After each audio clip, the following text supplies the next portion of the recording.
Hey there, everyone, and welcome to episode 4 of the Purple Breakdown, a podcast covering the Baltimore Ravens. I know I'm back pretty quick, and I said the next time I would be posting would be on closer to Thursday, but I'm still going to try and aim for posting again, possibly keeping to this schedule, depending on how the next few days go.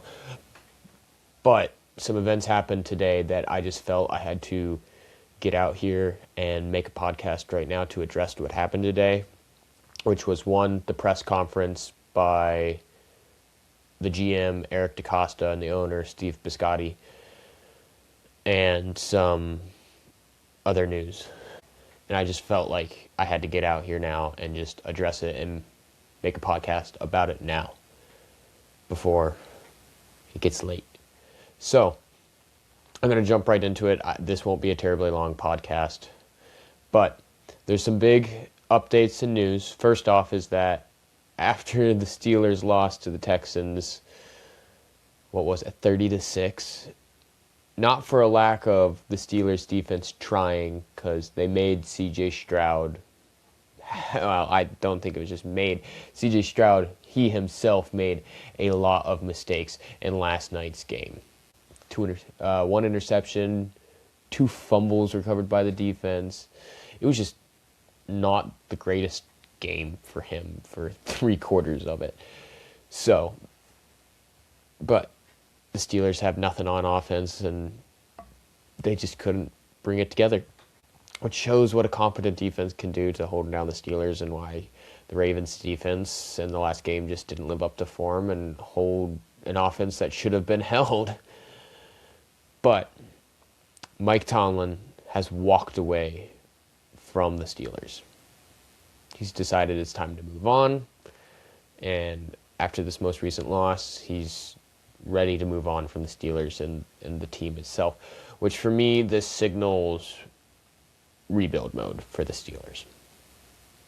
I feel like Tomlin was the major pulling force for the Steelers that was keeping lots of players there and bringing talent in, and now they're about to really be left with not much at QB, and yes, they still have defense on the side, but who's going to be there to try and bring in loads of talent, and who's going to be the next head coach there? I think it's spelling good news for Baltimore as a team in general, and not having Tomlin there. I'm not going to say it's going to make the games easier. AFC North games can be tough. The teams know each other. They always play each other typically pretty well, and the games can be gritty and grindy. But I think it spells on an upside for the Ravens, not having Tomlin there.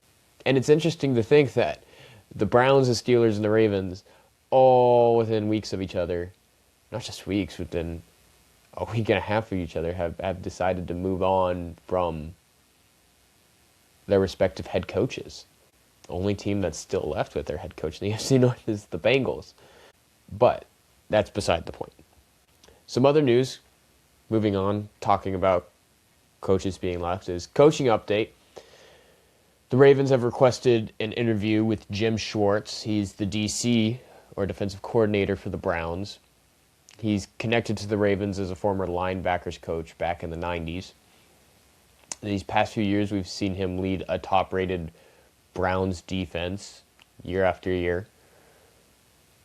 Says something to the defensive capabilities. He's a former DC for the Titans, the Bills, and the Eagles, and he was the former Lions head coach from 2009 to 2013 with a 29-51 record. So, defensive-minded, has been a head coach before, but not had as much winning experience. And, I mean, you're talking he had 4 years there with the Lions and was not able to do anything more than 21-51. Probably not the highest on everyone's boards, but just wanted to update. The Ravens have requested an interview with him.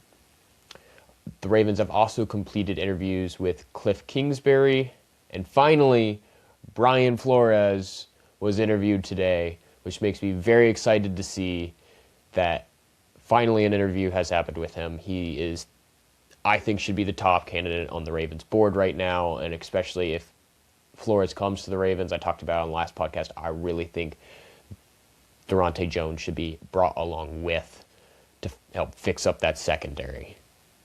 I think that combination would be great for the defense. But that moves perfectly transitioning, actually, into the press conference today. Steve Biscotti and Eric DeCosta finally got up in front of the press and decided to address the past week and few days to the entire Ravens community and fan base and the news and media and everyone. And one of the first things that was taken away from this is that DeCosta called it a 3-week draft is the head coaching process for hiring. So this process should take about 3 weeks, and we're 1 week into it already. He said that they have about another 9-8 interviews set up this next week, and then they'll narrow that down to 4 or 5 final candidates, and then eventually they'll have 1 candidate left. So we should expect probably about 2 more weeks of this searching for a head coach until we finally get the news that there is a head coach, and then it's diving in who's going to be brought in as defensive coordinator and offensive coordinator. But we also got some more update from Steve Biscotti on the John Harbaugh situation and letting go of John Harbaugh. Yes, he let him go by a phone call, saying that he was driving back from home and Biscotti was at the office, didn't want to have him call him back and bring him back, and so they did it by phone, and that they're going to be friends, and they both understand why it happened. But Biscotti justified it as it was trusting his instincts in those moments, that he had been thinking about it for some time at this point, and that he'd had some feelings and justifies them going away and then brings back, and finally was just at a point where he's like, I trust my instincts. If I don't do it this year, I may regret it next year. And if you're at that point where you're going to regret it the next year, you know you're at that point where you just need to let it. And that he took a lot of people's opinions in this. He talked to the veterans on the team. He talked to the coaches, administration, and the organization. And finally, he just said, at the end of the line, it's his job and his decision. He is the top man on the totem pole, the top boss, and said, no, we're moving on. And one of the other justifications he gave for this was that as all of us were feeling, looking at the defense and the offense and thinking, well, Zach Orr should probably go for how this defense has been running. And well, lots of people were thinking this, not everyone, that maybe a new defensive coordinator, offensive coordinator should be brought in. If you're bringing in both a new offensive coordinator and defensive coordinator in the same year next year, and you're going to let John Harbaugh build that, why would you just immediately fire him next year when you also brought in 2 brand new people? Doesn't make sense. If you're just going to do that for next year, then you might as well this year too just go, makes sense to just scrap that whole coaching staff and bring in a new head coach and build it from the base up again. And I think that makes perfect sense. I agree with his decision to let Harbaugh go. And we'll know in the years coming whether or not it was the right move or the wrong move. Hindsight will be 2020. But we'll see going forward. They also addressed this past season and the failures. They didn't just accredit the failures to playing, to coaching. They accredited it to a whole system. I think Biscotti was liking to say it as like an all hands on deck, because when one failure happens, it's all failing. So it's failure on multiple levels, that the scouts weren't scouting the right players to bring in possibly, and that not only were they not bringing in the right players, they weren't coaching them to the right levels, they weren't keeping them to the standards, there wasn't effective communication, and it just goes from the organization, administration, the coaches, and the players, that they just weren't all on the same page, and they weren't moving forward together, and that's where the mistakes happened, and so it's a failure on all levels. And I agree, there was definitely failure on many levels. You look at the miscommunications on defense and the lack of execution. That's why I went into the stats over the past few podcasts of how much the defense let up, and the defense let up in total yards. And yes, you can say, well, maybe you held lots of teams to fewer points, and I think the Ravens were only giving up 18.9 points a game or somewhere around there. But if you're constantly giving up lots of yards per game and letting teams into the red zone, and they're constantly kicking field goals, you're going to start running into problems because you're letting up lots of points. And some of those games are going to become shootouts, especially when the offense is not always consistently moving the ball down the field and scoring, and be that to injury of Lamar Jackson, be that whatever, game mismanagement. It's on the defense and the players to step up and play the role that they're supposed to. And when that doesn't happen, it's on the coaches to make sure that they have that expectation and that the coaches are going to coach them to the level to hold up to that. And when that's not happening, it's on the owners to make sure everyone's on the same page, and that just didn't happen. And so that's why they're saying there was the losing season. And they really went into injuries too, not helping, specifically Lamar Jackson on the offensive side for being out several weeks and constantly having injury fights the entire season. And then on top of that, I think it was Scotty who was talking about just the injuries on the defense, especially to Matabuke, and now you have Travis Jones getting double teamed, where if you had Matabuke lined up next to him, Travis Jones may not be getting double teamed, and you may be breaking through more, and Matabuke leaving may have disassembled the defensive line and the pass rush and the pressures on the quarterback, and that's why nobody had more than 5 sacks this year on the team. And again, yes, injuries hurt. When you have your top player on the D-line or your top safety or quarterback, generational talent, they get injured, they go down. Yes. Does that hurt the team? It does. But that is where it's next player up, the next player knows the job, the next player has to execute. That didn't happen this year. That all feeds into why the head coaching job is now open. And I think it's one of the prime spots for anyone to want to land, because there's so many pieces at Baltimore. And they were talking about it today, that they had people calling from the college level saying, hey, give me an interview, give me a shot. And so there's lots of interest for it, but you got to find the one who's going to be the right fit for the Ravens organization. And DaCosta expressed that. They're looking for someone who completes the team.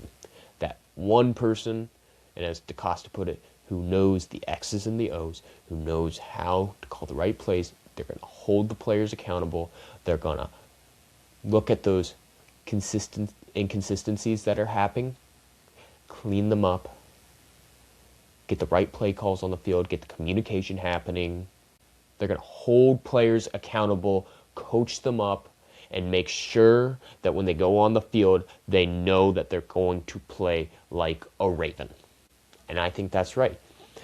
And Biscotti's so confident in this process that he says, well, we're going to have lots of patience with whoever our next head coach is, because of how right their choice of making that head coach will be.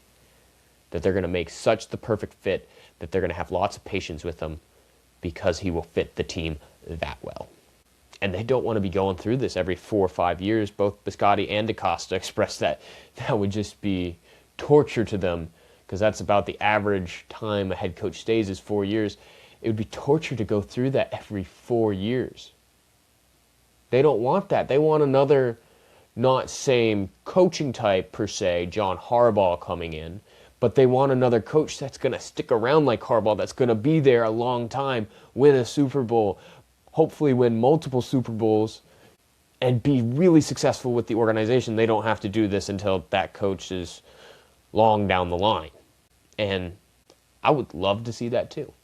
I think Brian Flores would be the best option there and the one that can do that, because he can make any defense good. And if you're talking the amount of free agents that are about to be heading out and what you need to try and do to pick up and work with the talent that you have, I think Brian Flores can do the most with that. And then it's just bringing in the right offensive coordinator to help fix up that offense. Biscotti and DaCosta both said the same thing. It's making the right choices at defensive coordinator and offensive coordinator, but you got to wait for the head coach to come in, and you got to talk with them on who they want. But I'm excited to see who comes in next. Sounds like they got a lot of interviews still left to go, a lot of people to talk to. It'll be interesting to see who the final choices are in the end, and who is the ultimate new head coach of the Baltimore Ravens. Now, DaCosta was also specifically asked some questions on this past year in addressing what he thought to be the main issues. And he credited the secondary, but he put a lot of that on the pass rush, the lack of the pass rush. I mean, I went into the stat, pressuring on 30.4%, not that many hurry-ups. I think it was 49, somewhere in there. And so there's a lack of a pass rush. He also went into saying the O-line was just not gelling, that it had gelled in previous years past, and that they had to let go of some O-linemen who were in free agency, and they thought they could replace them, and it just didn't happen. And it didn't gel as it should, and that's on him for not doing that.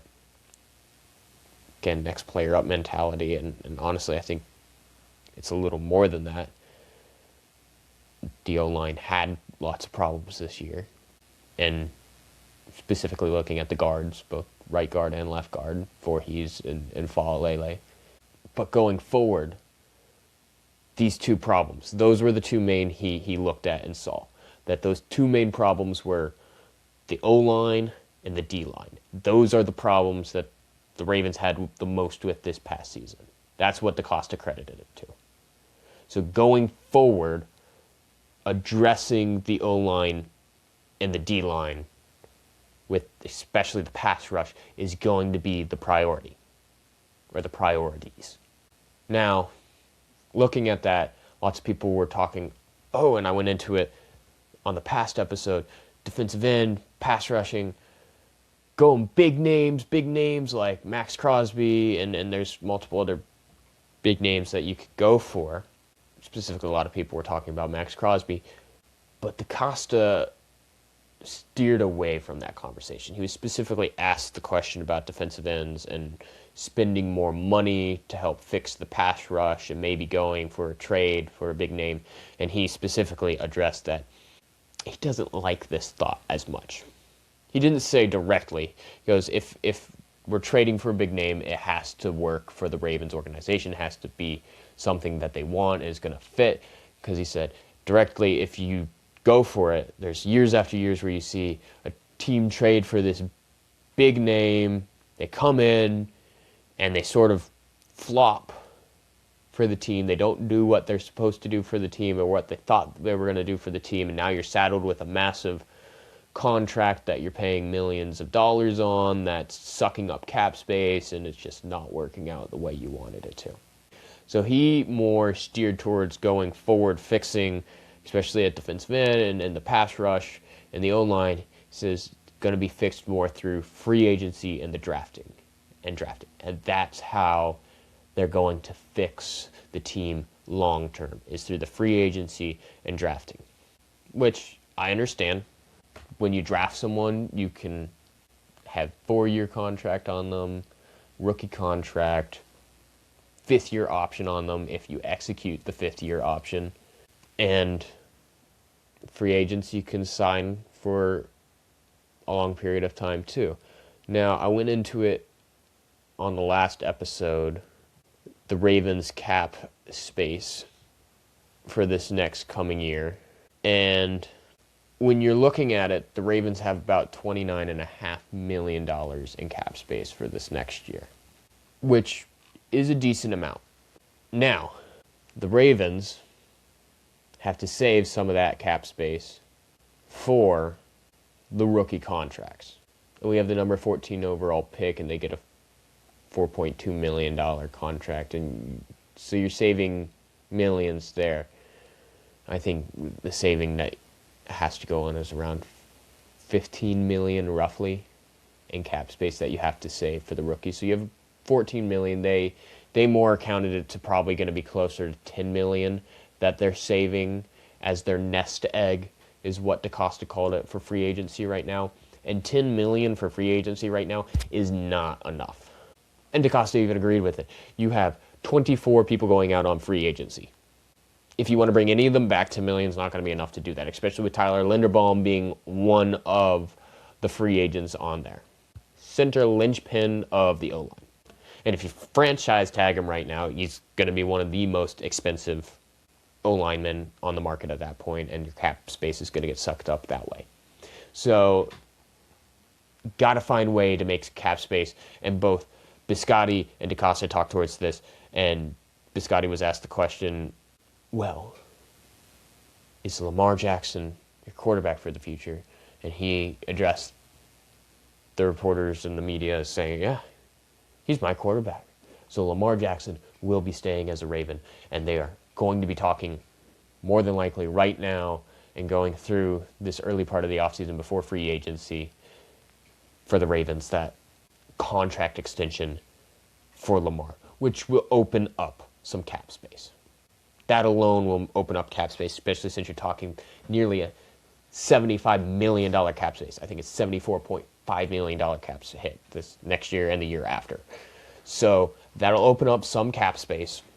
And even if that gets you up closer to the $20 million in cap space mark, you still would feel better having a little more cap space to work with, especially since DaCosta was talking about wanting to build the team through the free agency and not letting as many players walk away. So some other moves need to happen, and I think they will come. I went over this a little in the last one, and I mentioned possibly trading Marlon Humphrey. I don't know if Marlon Humphrey is tradable. Humphrey has a sizable contract. It's a one-year contract. I believe it was $26.5 million.